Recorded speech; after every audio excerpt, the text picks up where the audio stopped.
कहानी की शुरुआत होती है एक न्यूक्लियर बंकर से, जहां 3 लोगों का एक परिवार पिछले 301 दिनों से छिपा हुआ था। रे और क्लेयर ने अपनी बेटी जोई को बस 2 रूल मानने को कहा था। पहला कि वो हमेशा शांत रहेगी और दूसरा कि भूल कर भी उस बंकर से बाहर नहीं जाएगी। बंकर के बाहर पूरी दुनिया एक जानलेवा वायरस के फैलने से बर्बाद हो चुकी थी, जिसके बाद सिर्फ वही बच पाए थे। इस वायरस ने इंसानों को खतरनाक जीवों में बदल दिया था, जिन्हें वो ब्रीदर्स कहते हैं। वो किसी भी इंसान को देखते ही बेरहमी से मार डालते थे। आज से 301 दिन पहले उन्होंने देखा था कि उनके पड़ोसी हड़बड़ी में शहर छोड़कर जा रहे थे।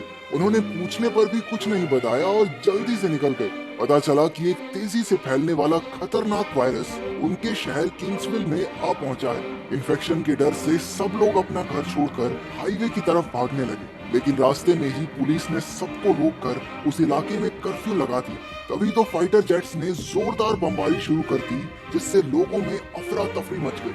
रे जल्दी से अपने परिवार को एक स्कूल की तरफ ले आया और इससे पहले कि उन पर भी बॉम्ब गिरता, वो सब एक अंडरग्राउंड शेल्टर में उतर गए। वर्तमान समय में जोई एक बहुत बुरा सपना देखकर अचानक नींद से जागी। सपने में ब्रीदर्स ने बंकर में घुसकर हमला कर दिया था। उसकी मां ने उसे विश्वास दिलाया कि वो सब सुरक्षित हैं, क्योंकि उसके पिता बाहर नजर रखने गए हैं। रे ने भी वापस आकर उसे समझाया, लेकिन वो बहुत डरी हुई थी। जोई ने खुद सीढ़ी चढ़कर देखा कि दरवाजा लोहे की मजबूत जंजीरों से बंधा हुआ था। ये देखकर उसे शांति मिली और वो अपने माँ बाप के पास किचन में चली गई। फिर उसने अपनी माँ क्लेयर के साथ रोज की तरह दीवार पर एक और लाइन बनाई, जो दिखाती है कि उन्हें उस बंकर में रहते हुए एक और दिन पूरा हो चुका है। अब उन्हें वहाँ पूरे 302 दिन हो चुके थे। इतना वक्त अकेले रहने से जोई उदास थी, क्योंकि वहाँ उसकी उम्र का दूसरा कोई बच्चा नहीं था। वो इस गुमसुम जगह में रहते रहते थक चुकी थी। इसके बाद वो सब खाना खाने बैठे, लेकिन पता चला कि खाने का डिब्बा एकदम खाली था। असल में वहाँ एक चूहे ने घुसकर उनके बचे खुचे डिब्बे खाली कर दिए थे। उन्होंने हिसाब लगाया कि चूहा एयर डक्ट के जरिए अंदर घुसा होगा। चूहे के बारे में सुनकर जोई सहम गई। जोई इस बात से सहम गई क्योंकि ऐसे तो वो ब्रीदर्स भी अंदर आ सकते हैं, लेकिन रे ने उसे विश्वास दिलाया कि ब्रीदर्स उस डक्ट में फिट नहीं हो पाएंगे। उनका खाना लगभग खत्म हो चुका था, इसलिए उन्होंने मटर के दानों से अपना गुजारा किया। इतने दिनों से बुरी हालत में रहकर जोई परेशान हो चुकी थी। वो शिकायत करने लगी कि उसके माँ बाप ने उसे बंकर में बंद कर रखा है और वो बाहर जाना चाहती है। रे ने अपनी बेटी को शांति से समझाया कि यहाँ रहकर ही वो ब्रीदर से बच सकते हैं। उसने चुटकुले सुनाकर जोई को हंसाने की कोशिश की। रात को क्लेयर दूसरे कमरे में जोई का मन बहलाने के लिए उसके साथ लूडो खेलने लगी, लेकिन जोई जल्द ही बोर हो गई। फिर क्लेयर ने उसे एक दूरबीन देकर बाहर की दुनिया को देखने का मौका दिया। उसने देखा कि बाहर बर्बादी के सिवा और कुछ नहीं था। ये नजारा देखकर वो बच्ची अपनी माँ के साथ ही फिर से लूडो खेलने लगी। खेलते हुए जोई को वही चूहा उनका खाना चुराते दिखा। उन्होंने रे को नींद से जगाया और चूहे को मारने का फैसला किया। काफी पीछा करने के बाद आखिरकार क्लेयर ने चूहे को मार डाला, लेकिन इस बीच चूहे ने एक लैंप गिरा दिया, जिससे उनके कमरे में आग लग गई। क्लेयर ने कपड़े से आग बुझाने की कोशिश की और वे फटाफट पानी की पाइप को खोलने लगा। काफी जद्दोजहद के बाद भी पानी नहीं आ रहा था।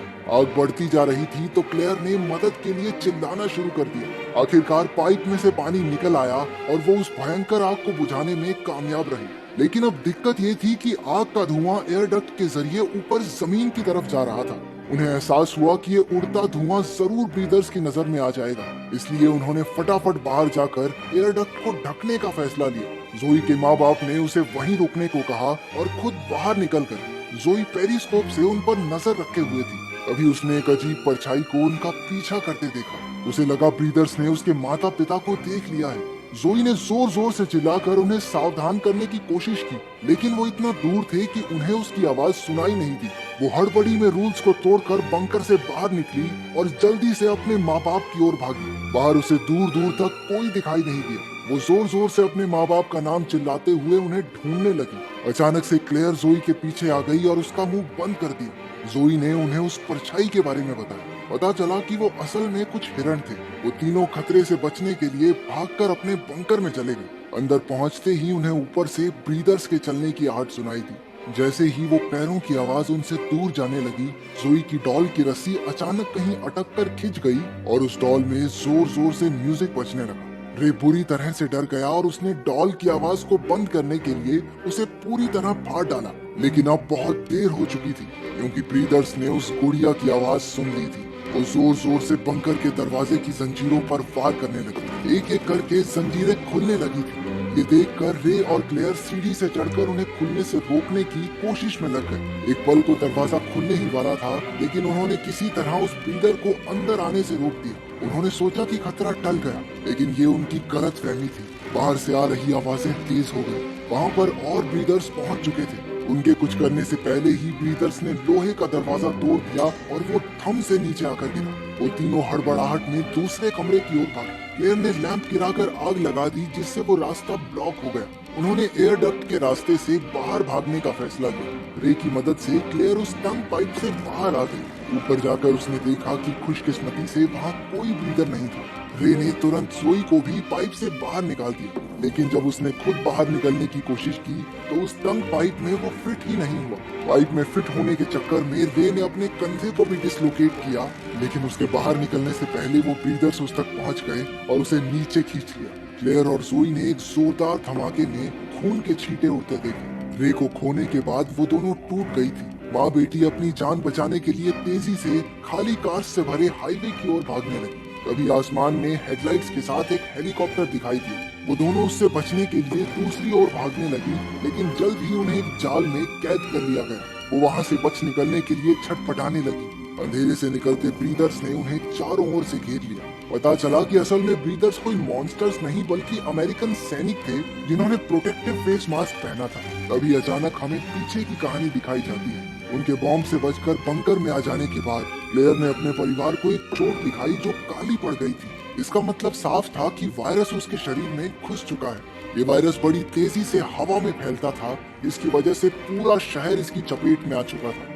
वर्तमान समय में सैनिकों ने उन दोनों का ब्लड टेस्ट करने के लिए सिरिंज निकाली। क्लेयर और जोई के खून से पता चला कि वो दोनों इन्फेक्टेड थे। ये देखते ही सैनिक बंदूकें तानकर उन्हें शूट करने के लिए तैयार हो गए, लेकिन इससे पहले कि वो ट्रिगर दबाते, वहाँ खूनी आंखों और काली नाड़ियों वाले एक वैम्पायर जैसे दिखने वाले जीव ने सैनिकों पर हमला बोल दिया। ऐसी सुपर ह्यूमन शक्तियों वाला ये जीव कोई और नहीं बल्कि रे था। उसने कुछ सैनिकों को तो मार गिराया, पर बाद में उनकी गोलियों का शिकार हो गया। अब वायरस की असलियत सामने आ रही थी। उनका परिवार ही असल में इन्फेक्टेड था। इतने दिन वो सोचते रहे कि बाहर वाले लोग इन्फेक्टेड हैं, जबकि ब्रीडर्स तो नॉर्मल इंसान थे। हमें पता चला कि इन्फेक्टेड लोग भी एक नॉर्मल जिंदगी जी सकते थे, जब तक वो अपना कंट्रोल न खोए। इसीलिए रे और क्लेयर जोई को हमेशा शांत रहने को कहते थे। बहुत ज्यादा गुस्से या डर की भावनाओं से इन्फेक्टेड लोग अपने दिमाग का कंट्रोल खो बैठते और ताकतवर आदमखोर जीवों में बदल जाते। इसलिए फौज को सभी इन्फेक्टेड लोगों को मार देने के ऑर्डर्स दिए गए थे।